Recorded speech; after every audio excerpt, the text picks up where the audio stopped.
My name is Mrs. Jagger. The book I'm going to tell you about today is The School for Good and Evil by Saban Chinani.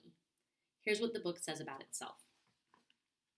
This year, best friends Sophie and Agatha will discover what it is to be a student at the fabled School for Good and Evil, where ordinary boys and girls are trained to be fairy tale heroes and villains.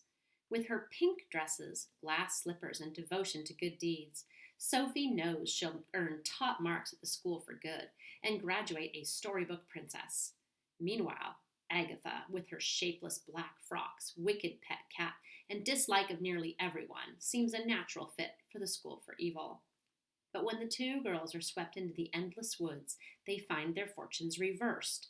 Sophie's dumped in the School for Evil to take uglification, death curses, and henchman training, while Agatha finds herself in the School for Good, among handsome princes and fair maidens in princess etiquette and animal communication. But what if the mistake is actually the first clue to discovering who Sophie and Agatha really are? This book is a fantasy story about two girls who end up at a School for Good and Evil in places they think are swapped out. It introduces a whole lot of characters. I'm going to read a passage from page 78 for you today. And one more walked in. Hair a halo of celestial gold, eyes blue as a cloudless sky, skin the color of hot desert sand. He glistened with a noble sheen, as if his blood ran purer than the rest.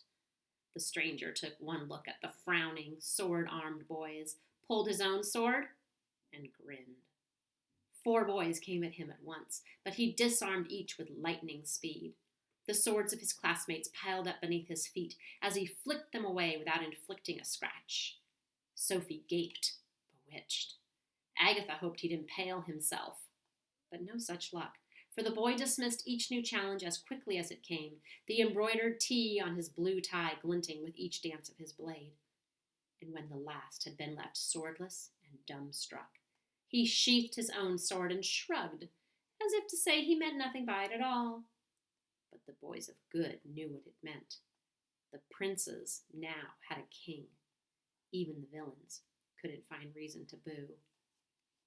I picked this passage because it shows a little bit of the action that happens in the story and also a little bit of the author's sense of humor. He is actually hysterically funny, and his humor is subtle and with a little bit of sarcasm in it, and you have to read closely to get his humor.